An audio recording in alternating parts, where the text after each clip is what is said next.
വടകരയിലെ ഇടതുമുന്നണി സ്ഥാനാർത്ഥി പി ജയരാജൻ പത്രിക അല്പം മുമ്പ് സമർപ്പിച്ചു. വിവരങ്ങളുമായി കുട്ടൻ ചേരുന്നു. അതായത് പി ജയരാജൻ വടകരയിൽ പത്രിക സമർപ്പിച്ചിരിക്കുന്നു. എന്തൊക്കെയാണ് വിശദാംശങ്ങൾ കുട്ടൻ? നിർഭൻ, വടകരയിലെ LDF സ്ഥാനാർത്ഥി പി ജയരാജൻ അല്പസമയം മുമ്പാണ് കോഴിക്കോട് ജില്ലാ കളക്ടർ മുമ്പാകെ നാമനിർദ്ദേശ പത്രിക സമർപ്പിച്ചത്.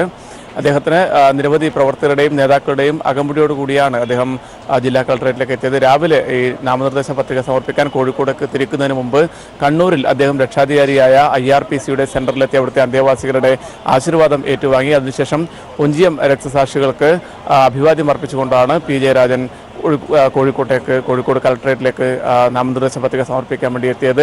അദ്ദേഹത്തിനൊപ്പം മന്ത്രി TP രാമകൃഷ്ണൻ, അതുപോലെ AN Shamseer MLA, CPIM Kozhikode ജില്ലാ secretary P Mohan master, Manayath Chandran ഉൾപ്പെടെയുള്ള ഘടകകക്ഷി നേതാക്കൾ, അങ്ങനെ നേതാക്കളുടെയും പ്രവർത്തകരുടെയും വലിയ അകമ്പടിയോടുകൂടിയാണ് പി ജയരാജൻ ഇവിടേക്ക് എത്തിയത്. അല്പസമയം മുമ്പാണ് അദ്ദേഹം നാമനിർദ്ദേശ പത്രിക സമർപ്പിച്ചത്. അതിനുശേഷം അതിൻ്റെ നടപടിക്രമങ്ങൾ പൂർത്തിയാക്കിയതിനു ശേഷം അദ്ദേഹം മാധ്യമപ്രവർത്തകരെ കാണും.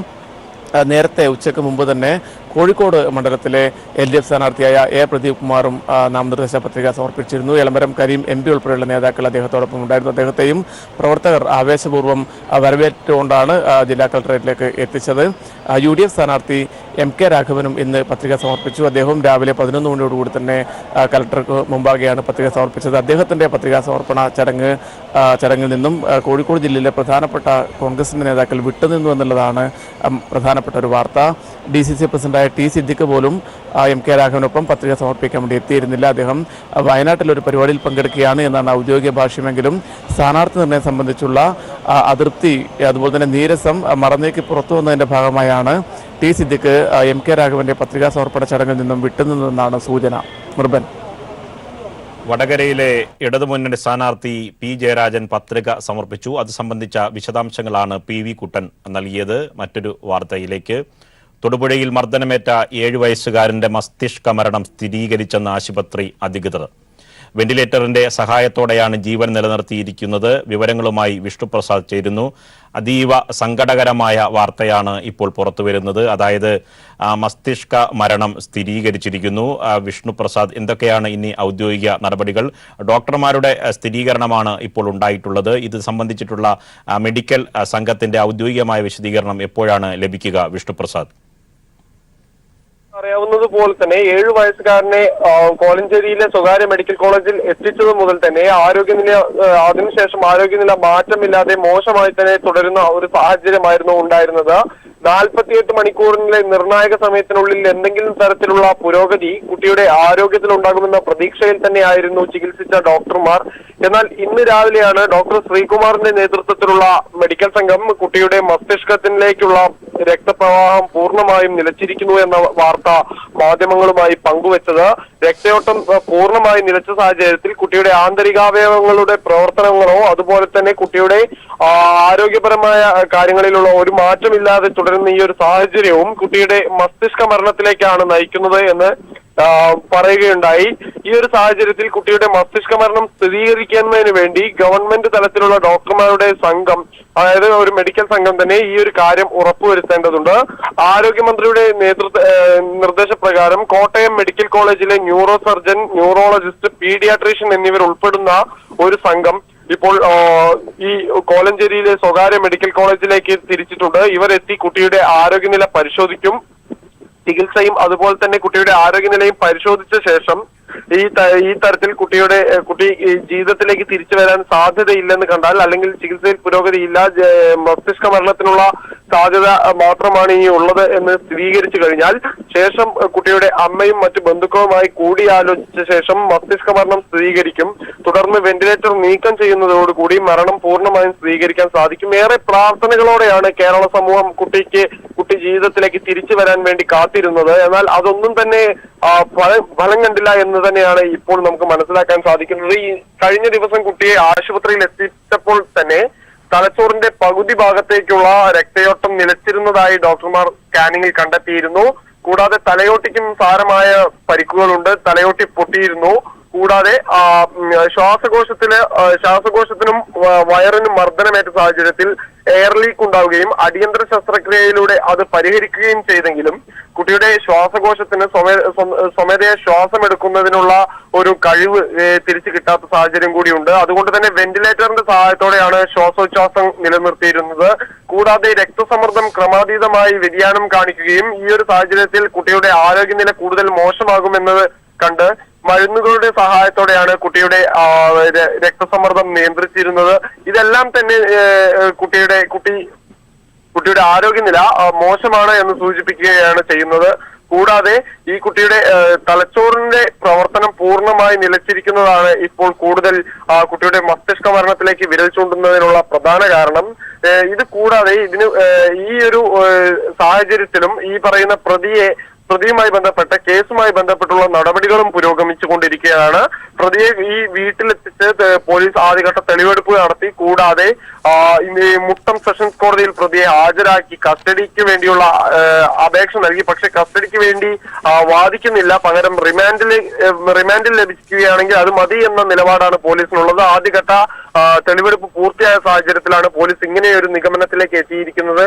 ഈ കുട്ടിയുടെ ആരോഗ്യം സംബന്ധിച്ചാണെങ്കിൽ ആദ്യഘട്ടത്തിൽ തന്നെ കുട്ടിയുടെ ആരോഗ്യത്തിൽ ഇത്രയും മോശമായ ഒരു സ്ഥിതി കണ്ടുവന്ന സാഹചര്യത്തിൽ തന്നെ ഡോക്ടർമാർ കുട്ടി ജീവിതത്തിലേക്ക് തിരിച്ചു വരുന്നതിനുള്ള പ്രതീക്ഷകൾ നന്നേ കുറവാണെന്ന തരത്തിൽ തന്നെയാണ് പ്രതികരിച്ചിരുന്നത്. ഈ സ്ഥിതിയിൽ മാറ്റമില്ലാതെ തുടരുക, അതായത് മരുന്നുകളോടോ ചികിത്സയോടോ കുട്ടിയുടെ ശരീരം പ്രതികരിക്കാതിരിക്കുക, ഇതാണ് ഇപ്പോൾ കാര്യമായി ഡോക്ടർമാരെ അലട്ടുന്ന പ്രശ്നം. ഇതിൽ കൃഷ്ണമണികൾ വികസിച്ചിരിക്കുന്നതും അവയുടെ ചലനശേഷി നഷ്ടപ്പെട്ടതും കൈക്കാലുകളോ വിരലുകളോ ഒന്നും തന്നെ കുട്ടിക്ക് ചലിപ്പിക്കാനാകാത്തതും എല്ലാം തന്നെ ഇത്തരത്തിലുള്ള ഈ ഒരു കുട്ടിയുടെ ആരോഗ്യസ്ഥിതി കൂടുതൽ വഷളാകുന്നതിന്റെ ലക്ഷണങ്ങൾ തന്നെയാണ് കാണിച്ചുകൊണ്ടിരുന്നത്. എന്തായാലും കോലഞ്ചേരിയിലെ മെഡിക്കൽ കോളേജിലേക്ക് കോട്ടയം മെഡിക്കൽ കോളേജിൽ നിന്നുള്ള ഡോക്ടർമാരുടെ സംഘം എത്തും. അവരെത്തി ഈ പറയുന്ന ചികിത്സയെല്ലാം വിലയിരുത്തിയ ശേഷമായിരിക്കും മസ്തിഷ്ക മരണവുമായി ബന്ധപ്പെട്ട മറ്റു നടപടികളിലേക്ക് കടക്കുന്നത്. കൂടാതെ കുട്ടിയുടെ അമ്മ ഉൾപ്പെടുന്ന കുടുംബാംഗങ്ങളോട് ചർച്ച ചെയ്ത ശേഷമായിരിക്കും വെന്റിലേറ്റർ നീക്കം ചെയ്യുക. എന്തായാലും 48 മണിക്കൂർ നേരം വെന്റിലേറ്ററിൽ ഡോക്ടർമാരുടെ പൂർണ്ണമായ നിരീക്ഷണത്തിലായിരുന്നു കുട്ടി ഉണ്ടായിരുന്നത്. എന്നാൽ ഈ ഒരു സാഹചര്യത്തിലും കുട്ടിയുടെ ജീവൻ രക്ഷിച്ചെടുക്കാമെന്ന പ്രതീക്ഷ പോലും നഷ്ടപ്പെടുന്ന ഒരു വിവരങ്ങളാണ് ഇപ്പോൾ കോലഞ്ചേരി മെഡിക്കൽ കോളേജിൽ നിന്നും പുറത്തു വന്നുകൊണ്ടിരിക്കുന്നത്. നിർഭൻ. വിഷ്ണുപ്രസാദ്, വിവരങ്ങൾ വ്യക്തമാണ്. കേരളം നടുക്കത്തോടെ വളരെ സങ്കടത്തോടെയാണ് ഈ വാർത്ത കേൾക്കുന്നത്. തൊടുപുഴയിൽ അമ്മയുടെ സുഹൃത്ത് ക്രൂരമായി മർദ്ദിച്ച 7 വയസ്സുകാരൻ്റെ മസ്തിഷ്ക മരണം സ്ഥിരീകരിക്കപ്പെട്ടിരിക്കുന്നു. അതിന് ഔദ്യോഗികമായി ഉള്ള സ്ഥിരീകരണം മാത്രമേ ബാക്കിയുള്ളൂ എന്നാണ് വിഷ്ണുപ്രസാദ് റിപ്പോർട്ട് ചെയ്തത്. മറ്റ് വാർത്തകളിലേക്ക്. വയനാട്ടിലെ സ്ഥാനാർത്ഥി പ്രഖ്യാപനം വൈകുന്നതിൽ മുസ്ലിം ലീഗിന് അമർഷം. പാണക്കാട് ഹൈദരാലി തങ്ങൾ മുസ്ലിം ലീഗിന്റെ പ്രതിഷേധം ഹൈക്കമാൻഡിനെയും KPCCയെയും അറിയിച്ചു. കോൺഗ്രസ് മുന്നണിയുടെ വിജയസാധ്യത ഇല്ലാതാക്കുന്നുവെന്ന് ലീഗ് നേതൃത്വം അറിയിച്ചു. വയനാട്ടിൽ രാഹുൽ ഗാന്ധി മത്സരിക്കാനെത്തുമെന്ന വാർത്ത ആവേശത്തോടെ മുസ്ലിം ലീഗ് സ്വാഗതം ചെയ്തിരുന്നു. എന്നാൽ തീരുമാനം വൈകുന്നത് ലീഗ് നേതൃത്വത്തെ അമർഷത്തിലാക്കി. മണ്ഡലത്തിലെ മുന്നണിയുടെ വിജയസാധ്യത കോൺഗ്രസ് ഇല്ലാതാക്കുന്നുവെന്ന ആശങ്ക മുസ്ലിം ലീഗ് വയനാട് ജില്ലാ കമ്മിറ്റി നേതൃത്വത്തെ അറിയിച്ചു. തുടർന്നാണ് പാണക്കാട് ഹൈദരലി തങ്ങൾ നേതൃയോഗം വിളിച്ചത്. മുസ്ലിം ലീഗിന്റെ പ്രതിഷേധം ഹൈദരലി തങ്ങൾ ഹൈക്കമാൻഡിനെയും KPCCയെയും അറിയിച്ചെന്ന് PK കുഞ്ഞാലിക്കുട്ടി യോഗത്തിനു ശേഷം മാധ്യമങ്ങളോട് പറഞ്ഞു. നേരത്തെ മുതൽ ഞങ്ങൾ രാഹുൽജിയെ സ്വാഗതം ചെയ്യുന്ന നിലപാടാണുള്ളത്. അതേ നിലപാട് തുടരുന്നു. അതിലൊന്നും യാതൊരു മാറ്റവും ഇല്ല. അത് സംബന്ധിച്ച് പറഞ്ഞ നിലപാടൊക്കെ പറഞ്ഞത് തന്നെ, തങ്ങൾ പറഞ്ഞതൊക്കെ പറഞ്ഞത് തന്നെ. പക്ഷെ നീണ്ടു പോണ്ട എന്നുള്ള വികാരം ഞങ്ങൾ കോൺഗ്രസ് ഹൈക്കമാൻഡിനെ ഇന്ന് കാലത്ത് ഞങ്ങൾ അറിയിച്ചിട്ടുണ്ട്. തങ്ങൾ നേരിട്ട് AICC നേതാക്കന്മാരെയും അതുപോലെ തന്നെ KPCC നേതാക്കന്മാരുടെയൊക്കെ തീരുമാനം വേഗം ഉണ്ടാകുന്നതാണ് നല്ലത് എന്ന് അറിയിച്ചിട്ടുണ്ട്. വയനാട്ടിൽ മാത്രമല്ല വടകരയിലും UDF തെരഞ്ഞെടുപ്പ് പ്രചരണത്തിൽ പിന്നോട്ടു പോയെന്നാണ് മുസ്ലിം ലീഗ് വിലയിരുത്തുന്നത്. വയനാട്ടിലെ സ്ഥാനാർത്ഥിയെ ചൊല്ലിയുള്ള അനിശ്ചിതത്വം കോൺഗ്രസിന്റെ ഗ്രൂപ്പ് തർക്കങ്ങളിൽ നിന്ന് മുന്നണിയിലേക്ക് പടർന്നതോടെ UDF കൂടുതൽ പ്രതിസന്ധിയിലായി. മലപ്പുറത്ത് നിന്നും ക്യാമറാമാൻ ജയേഷ് വില്ലോടിക്കൊപ്പം KT സ്വാലിഹ്. രാഹുൽ ഗാന്ധി വയനാട്ടിൽ മത്സരിക്കുന്നത് സംബന്ധിച്ച തീരുമാനം നാളേക്കകം ഉണ്ടാകുമെന്ന് സൂചന. നാളെ കർണാടകയിലെ റാലിക്ക് മുൻപായി തീരുമാനം ഉണ്ടാകുമെന്ന് AICC വൃത്തങ്ങൾ നൽകുന്ന സൂചന. അതേസമയം വാരാണസിയിൽ മോദിക്കെതിരെ പ്രിയങ്ക ഗാന്ധി മത്സരിക്കാനുള്ള സാധ്യതകളും കോൺഗ്രസ് നേതാക്കൾ തള്ളുന്നില്ല. വയനാട്ടിൽ രാഹുൽ ഗാന്ധി മത്സരിക്കുന്നത് സംബന്ധിച്ച തീരുമാനം നാളേക്കകം ഉണ്ടാകുമെന്നാണ് കോൺഗ്രസ് നേതാക്കളുടെ പ്രതീക്ഷ. ഇന്ന് ദില്ലിയിൽ തുടരുന്ന രാഹുൽ ഗാന്ധി മുതിർന്ന നേതാക്കളുമായി മത്സരിക്കുന്ന കാര്യം ചർച്ച ചെയ്തേക്കും. ഇതിൽ തീരുമാനമായാൽ നാളെ കർണാടകയിൽ നടക്കുന്ന റാലിയിൽ തന്റെ സ്ഥാനാർത്ഥിത്വം സംബന്ധിച്ച സൂചനയും രാഹുൽ നൽകിയേക്കും. ദക്ഷിണേന്ത്യയിൽ മത്സരിക്കുമോ എന്ന ചോദ്യത്തിന് ആവശ്യം ന്യായമെന്നായിരുന്നു കഴിഞ്ഞ ദിവസം രാഹുലിന്റെ പ്രതികരണം. അതേസമയം കർണാടകയിലെ ബിധാർ മണ്ഡലത്തിൽ മത്സരിച്ചാൽ കൂടുതൽ നേരം മണ്ഡലത്തിൽ ചെലവഴിക്കേണ്ടി വരുന്നതിനാൽ രാഹുൽ ഇവിടെ മത്സരിക്കാനുള്ള സാധ്യത കുറവാണ്. അതുകൊണ്ട് തന്നെ വയനാട്ടിൽ മത്സരിക്കുന്നത് സംബന്ധിച്ച സാധ്യത ഇപ്പോഴും തുറന്നുകിടക്കുന്നു. 2-ാം തീയതി കോൺഗ്രസ് പ്രകടന പത്രിക പുറത്തിറക്കുന്നതിനാൽ എവിടെ മത്സരിക്കാൻ തീരുമാനിച്ചാലും 1-ാം തീയതിയോ 3-ാം തീയതിയോ നാമനിർദ്ദേശ പത്രിക നൽകാനാണ് സാധ്യത. ഇതിന്റെ പ്രവർത്തനങ്ങളും ഒരു വശത്ത് നടക്കുന്നുണ്ട്. അതേസമയം പ്രധാനമന്ത്രി നരേന്ദ്രമോദിക്കെതിരെ വാരണാസിയിൽ പ്രിയങ്ക ഗാന്ധി മത്സരിക്കണമെന്ന ആവശ്യവും ഉയർന്നിട്ടുണ്ട്. മത്സരിക്കുന്നതിൽ പ്രിയങ്കയ്ക്ക് തീരുമാനമെടുക്കാമെന്നാണ് രാഹുലിന്റെ നിലപാട്. പ്രിയങ്ക മത്സരിച്ചാൽ മോദിക്ക് കൂടുതൽ പ്രതിസന്ധി സൃഷ്ടിക്കാൻ സാധിക്കുമെന്നാണ് കോൺഗ്രസ് വിലയിരുത്തൽ. രാഹുൽ ദക്ഷിണേന്ത്യയിൽ മത്സരിക്കാൻ തീരുമാനിച്ചാൽ പ്രിയങ്ക വാരണാസിയിൽ മത്സരിക്കാനുള്ള സാധ്യതയും തള്ളാനാകില്ല. News bureau, Delhi. വാർത്തകളിലേക്ക് വീണ്ടും മടങ്ങിയെത്താം. KPCC പ്രസിഡന്റ് മുല്ലപ്പള്ളി രാമചന്ദ്രനെതിരെ മന്ത്രി ജി സുധാകരൻ. രാഹുൽ ഗാന്ധിക്ക് സ്വന്തമായി തീരുമാനമെടുക്കാൻ കഴിയില്ലെന്ന് ശത്രുക്കൾ പറഞ്ഞിരുന്നത് KPCC പ്രസിഡന്റ് പറഞ്ഞിരുന്നത് ശരിയാണെന്ന് KPCC പ്രസിഡന്റ് ശരിവയ്ക്കുന്നു. മുല്ലപ്പള്ളി രാഹുൽ ഗാന്ധിയിൽ അവിശ്വാസം രേഖപ്പെടുത്തുകയായിരുന്നു എന്നും അദ്ദേഹത്തിന് ആ സ്ഥാനത്ത് തുടരാൻ അർഹതയില്ലെന്നും ജി സുധാകരൻ പ്രതികരിച്ചു. ആക്ഷേപിച്ചിരിക്കുകയാണ്, ഞങ്ങളെയല്ല ആക്ഷേപിച്ചത്. കാരണം രാഹുൽ ഗാന്ധിക്ക് സ്വന്തമായി തീരുമാനമെടുക്കാൻ കഴിവില്ലെന്നും ആരെങ്കിലും പറയുന്നതാണ് കേൾക്കുന്നതെന്ന് ശത്രുക്കൾ പറഞ്ഞുകൊണ്ടിരുന്നത് ഇപ്പോൾ KPCC പ്രസിഡന്റ് പറഞ്ഞു. അതാണ് ആശ്വാസം. സുരക്ഷാ ഭീഷണി കാരണം വയനാട് സന്ദർശനം മാറ്റിവെച്ച രാഹുൽ ഗാന്ധി വയനാട്ടിൽ മത്സരിക്കുമെന്ന് കരുതുന്നില്ലെന്ന് റവന്യൂ മന്ത്രി ഇ ചന്ദ്രശേഖരൻ കാസർഗോഡ് പറഞ്ഞു. SP-യും BSP-യും സഹായമില്ലെന്ന ആശങ്കയാകും UP-ക്ക് പുറത്ത് മത്സരിക്കാൻ രാഹുൽ ഗാന്ധി ആലോചിക്കുന്നത്. വയനാട് സ്ഥാനാർത്ഥി വിഷയത്തിൽ KPCC-ക്ക് അശ്രദ്ധ ഉണ്ടായോ എന്ന് പറയേണ്ടി വരുമെന്നും മന്ത്രി ഇ ചന്ദ്രശേഖരൻ പ്രതികരിച്ചു. സംസ്ഥാനത്ത് സൂര്യാഘാത സൂര്യതപ മുന്നറിയിപ്പ് തുടരുന്നു. അതീവ ജാഗ്രത തുടരുമെന്ന് സംസ്ഥാന ദുരന്ത നിവാരണ അതോറിറ്റിയും ആരോഗ്യവകുപ്പും മുന്നറിയിപ്പ് നീട്ടി. ഒരു മാസത്തിനിടെ 364 പേർക്കാണ് സൂര്യാതപമേറ്റത്. സംസ്ഥാന ദുരന്ത നിവാരണ അതോറിറ്റിയുടെ മുന്നറിയിപ്പ് പ്രകാരം വയനാട് ഒഴികെയുള്ള ജില്ലകളിൽ ഈ മാസം അവസാനം വരെ താപനില ശരാശരിയിൽ നിന്നും 2 മുതൽ 3 ഡിഗ്രി വരെ ഉയരാനാണ് സാധ്യത. ഈ സാഹചര്യത്തിൽ സൂര്യതപം ഒഴിവാക്കാനായി പൊതുജനങ്ങൾ മുൻകരുതൽ സ്വീകരിക്കാനും നിർദ്ദേശം നൽകിയിട്ടുണ്ട്. അത് കൃത്യമായി പാലിക്കണം എന്നതാണ് ആരോഗ്യവകുപ്പ് ആവർത്തിക്കുന്നത്. പാലക്കാട് ജില്ലയിലാണ് ഉയർന്ന താപനില രേഖപ്പെടുത്തിയത്, 41 ഡിഗ്രി സെൽഷ്യസ്. തുടർച്ചയായി 4 ദിവസമാണ് 41 ഡിഗ്രി ഇവിടെ രേഖപ്പെടുത്തുന്നത്. കാലാവസ്ഥാ വകുപ്പിന്റെ താപസൂചിക പ്രകാരം തുടർന്നുള്ള ദിവസങ്ങളിലും ചൂട് ശരാശരിയിൽ നിന്നും ഉയർന്ന നിലയിൽ തുടരാനാണ് സാധ്യതയെന്ന് ദുരന്ത നിവാരണ അതോറിറ്റിയും മുന്നറിയിപ്പ് നൽകി. എന്നാൽ വേനൽമഴ നേരിയ തോതിൽ സംസ്ഥാനത്തെത്തിയത് പ്രതീക്ഷ നൽകുന്നു.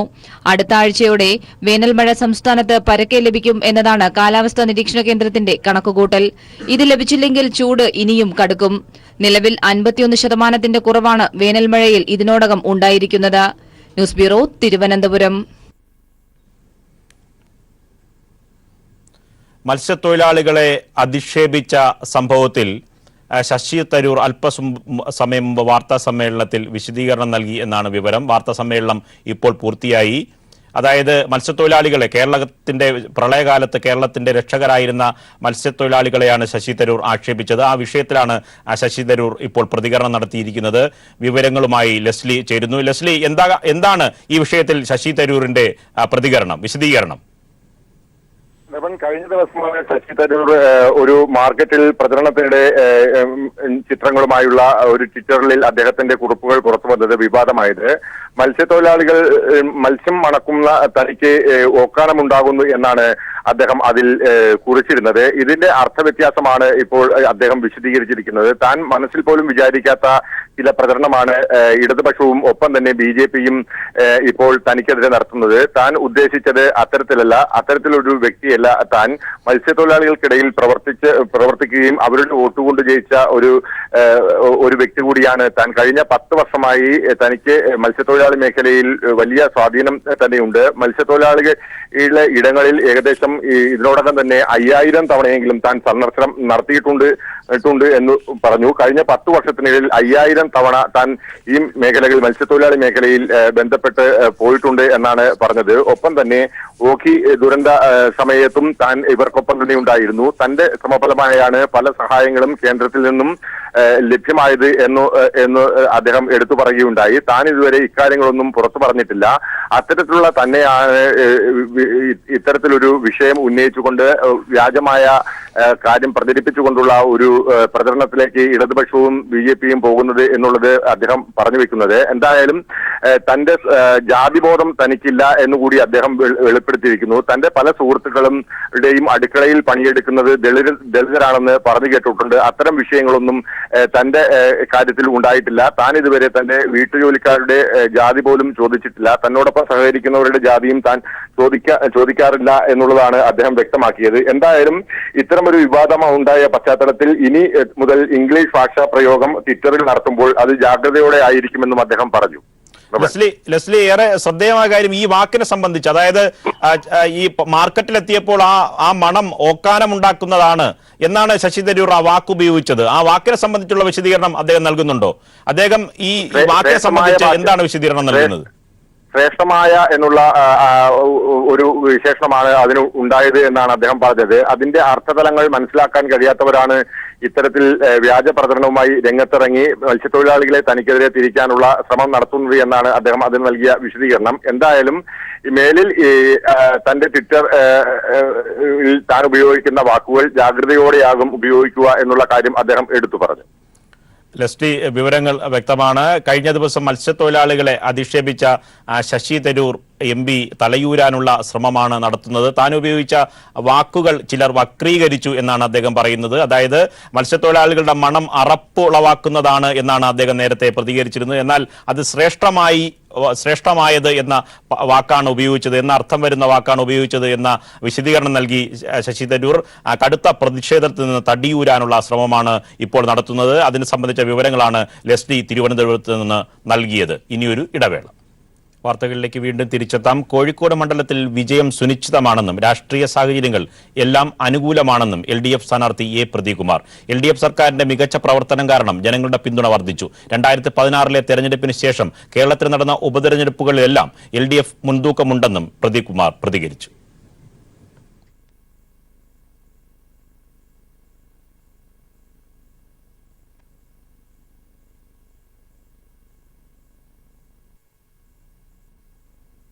വിജയം സുനിശ്ചിതമാണ് കോഴിക്കോട് പാർലമെൻറ്റ് മണ്ഡലത്തിൽ. നമുക്ക് അത് രാഷ്ട്രീയമായ കാരണങ്ങളും അതുപോലെ ഇപ്പോൾ നമ്മൾ സ്ഥാനാർത്ഥി എന്ന നിലയിലുള്ള പ്രവർത്തനം ആരംഭിച്ചതിന് ശേഷം ഉയർന്നു വന്ന സാഹചര്യങ്ങളെല്ലാം നമുക്ക് അനുകൂലമാണ്. 2016 തെരഞ്ഞെടുപ്പിന് ശേഷം കോഴിക്കോട് പാർലമെൻറ്റ് മണ്ഡലത്തിൽ മാത്രമല്ല കേരളത്തിലാകെ നടന്ന ബൈ ഇലക്ഷനുകളിലൊക്കെ LDFന് മുൻതൂക്കാണ്. അപ്പോൾ ഏതെങ്കിലും ഒരു ഘട്ടത്തിൽ പോലും രാഷ്ട്രീയമായിട്ടുള്ളൊരു പിറകോട്ടടിയുടെയോ സ്വാധീനം കുറഞ്ഞതിൻ്റെയോ ഒരു ലാഞ്ചന പോലും ഉണ്ടായിട്ടില്ലെന്ന് മാത്രമല്ല LDF സർക്കാരിൻ്റെ മികച്ച പ്രവർത്തനം കാരണം ജനങ്ങളുടെ പിന്തുണ കൂടുകയാണ് ചെയ്തത്. ഈ ഘടകങ്ങളെല്ലാം ഇടതുപക്ഷ ജനാധിപത്യ മുന്നണിക്ക് നല്ല നിലയിൽ അനുകൂലമാണ് കോഴിക്കോട് പാർലമെൻറ്റ് മണ്ഡലത്തിൽ. അതുകൊണ്ട് വിജയം സുനിശ്ചിതമാണ്. കൂടുതൽ മെച്ചപ്പെട്ട വിജയത്തിലേക്ക് എത്താനാണ് ഞങ്ങളുടെ പ്രവർത്തനങ്ങൾ ഇപ്പോൾ നടത്തുന്നത്. ചാലക്കുടിയിലെ ഇടതുമുന്നണി സ്ഥാനാർത്ഥി ഇന്നസെന്റ് പത്രിക സമർപ്പിച്ചു. വിവരങ്ങളുമായി കൊച്ചിയിൽ നിന്ന് സിബി ചേരുന്നു. സിബി, അതായത് മുഴുവൻ LDFന്റെ പ്രധാനപ്പെട്ട സ്ഥാനാർത്ഥികളെല്ലാം ഇന്ന് പത്രിക സമർപ്പിക്കുകയാണ്. ചാലക്കുടിയിലെ ഇടതു സ്ഥാനാർത്ഥിയും പത്രിക സമർപ്പിച്ചു. എന്തൊക്കെയാണ് വിശദാംശങ്ങൾ?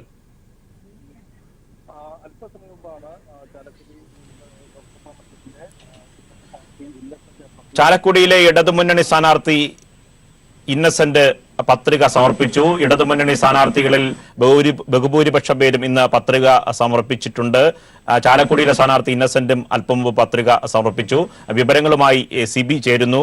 സിബി, ആരൊക്കെ ഒപ്പമാണ് ഇന്നസെന്റ് പത്രിക സമർപ്പിക്കാൻ എത്തിയത്? എന്തൊക്കെയാണ് വിശദാംശങ്ങൾ?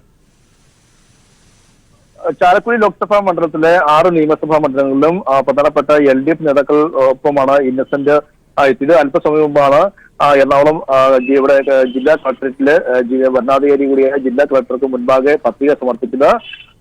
മുൻ MLA ജോസ് തെറ്റിൽ, അതുപോലെ NC Mohanan, UP Joseph, K Chandran Pillai, KK Ashraf അടക്കമുള്ള പ്രമുഖ LDF നേതാക്കളെല്ലാം തന്നെയും അദ്ദേഹത്തോടൊപ്പം ഉണ്ടായിരുന്നു. അദ്ദേഹം രാവിലെ ഇരിങ്ങാലക്കുടയിലെ വസതിയിൽ നിന്നാണ് ഇറങ്ങിയത്. അവിടെ നിന്നും ഇരിങ്ങാലക്കുട സെന്റ് തോമസ് കത്തീഡ്രൽ പള്ളി സെമിത്തേരിയിലെ പിതാവ് വറീദിന്റെ കുടീരത്തിൽ പ്രാർത്ഥിച്ച ശേഷമാണ് അദ്ദേഹം എറണാകുളത്തേക്ക് വന്നത്. അല്പസമയം മുമ്പ് അദ്ദേഹം എത്തുകയും ഇവിടെ ഭരണാധികാരി കൂടിയായ ജില്ലാ കളക്ടർക്ക് മുമ്പിൽ അദ്ദേഹം നാമനിർദ്ദേശ പത്രിക സമർപ്പിക്കുകയും ചെയ്തു. അദ്ദേഹത്തോടൊപ്പം നിരവധി പേരുണ്ടായിരുന്നു. എന്തായാലും അദ്ദേഹത്തിന്റെ സ്ഥാനാർത്ഥി പര്യടനം വലിയ രീതിയിൽ തന്നെ മുന്നോട്ട് പോവുകയാണ്. അതിനിടെ അദ്ദേഹം ഇന്ന് രാവിലെ പി രാജീവ് എറണാകുളത്തെ ലോക്സഭാ മണ്ഡലത്തിലെ LDF സ്ഥാനാർത്ഥി പി രാജീവ് പത്രിക സമർപ്പിച്ചിരുന്നു. അതിന് പിന്നാലെയാണ് ചാലക്കുടി മണ്ഡലത്തിലെ ഇടതുപക്ഷ സ്ഥാനാർത്ഥിയായ ഇന്നസെന്റും ഇപ്പോൾ പത്രിക സമർപ്പിച്ചിരിക്കുന്നത്. അല്പസമയത്തിനകം തന്നെ അദ്ദേഹം ഈ പത്രിക സമർപ്പണത്തിന് ശേഷം കളക്ടറേറ്റ് ചേംബറിൽ നിന്നും അദ്ദേഹം താഴേക്ക് എത്തും. അതിനുശേഷം അദ്ദേഹത്തിൽ നിന്നും പ്രതികരണം തേടാമെന്നാണ് വിചാരിക്കുന്നത്. എന്തായാലും അല്പസമയത്തിനകം തന്നെ അദ്ദേഹവും ഔദ്യോഗികമായി നാമനിർദ്ദേശ പത്രിക സമർപ്പിച്ചിരിക്കുന്നു. ചാലക്കുടി മണ്ഡലത്തിലെ ഇടതുമുന്നണി സ്ഥാനാർത്ഥി ഇന്നസെന്റ് അല്പം മുമ്പ് നാമനിർദ്ദേശ പത്രിക സമർപ്പിച്ചു. വിവരങ്ങൾ നൽകിയത് സിബിയാണ്.